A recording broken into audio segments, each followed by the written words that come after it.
Yo, yo, what's up, Nimo? How you doing? It works? I'm testing out. You're the first call that I'm testing out. You are being recorded. I'm on the record. You're on the record. I'm here with Captain Nemo of Team Hormone Monsters, all the way Captain Nemo. from Guangzhou, China. I don't know if the USS Nimitz lands in China, which is I'm pretty sure the Captain Nemo would be in charge of. If you want to know the history of the USS Nimitz completely fucked up Japan in World War II. Well, you know how it is. All Nemos, they bring the ruckus to the world. I hear that. Listen, we gotta interview you. I do have a couple questions that I gotta ask, and you know, just to as a media day type of thing. Let me know when you're ready to take them. I'm ready. Just fire away. Listen. All right, Nemo.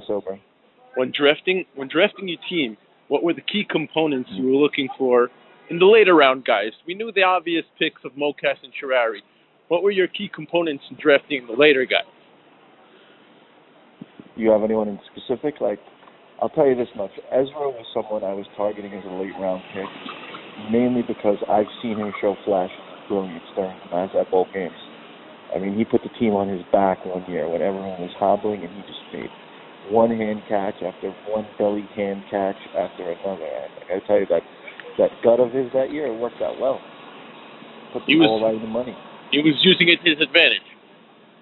He was using everything. He was just, when some players, they evolve, their balance changes when their body changes, and he had a magical night where he just honed in all of the changes that the age brought to him and that era, that diet, and he just kept on hauling him in.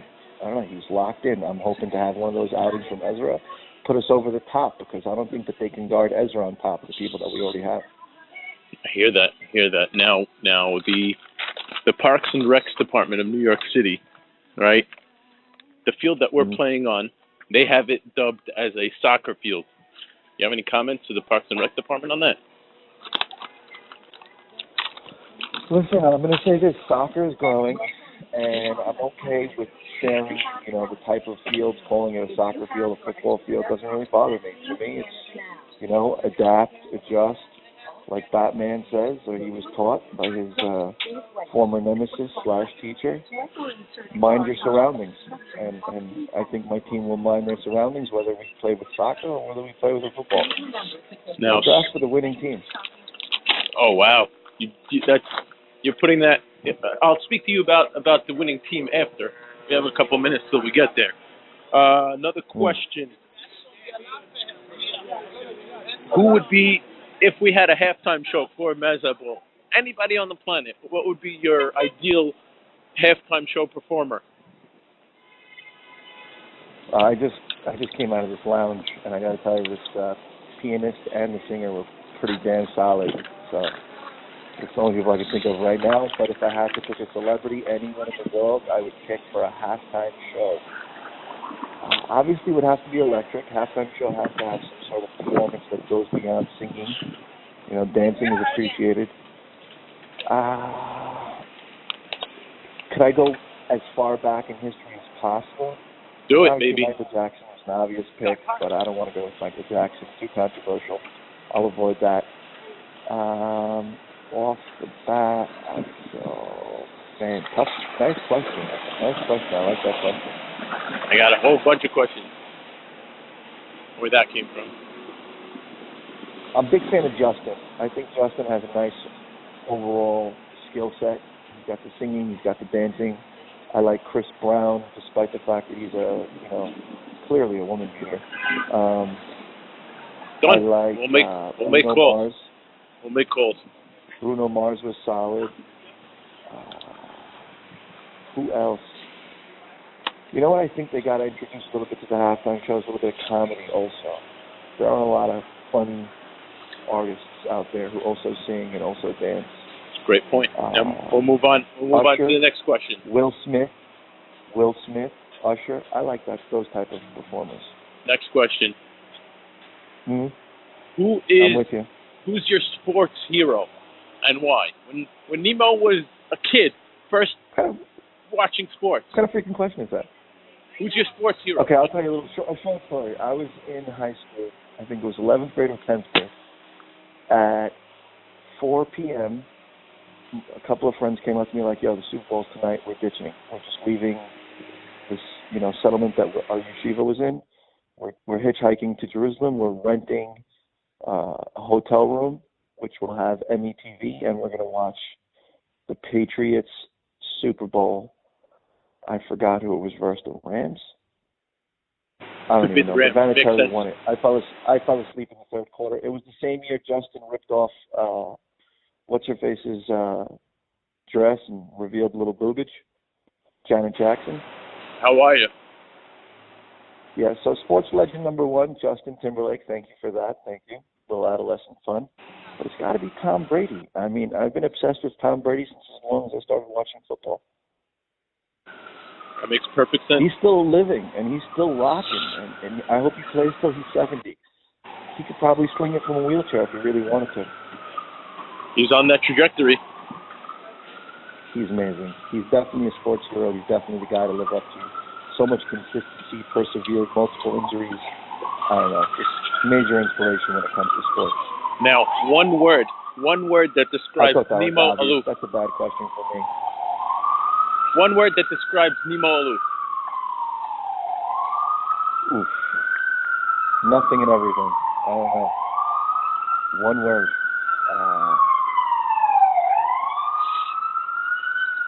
What is that noise in the background? My God. There's an ambulance, so I'm going to let you answer the question. While you're answering questions, I'm going to put you on mute so nobody has to hear whatever's going on in the background. So, next question. What's your greatest strength and your greatest weakness?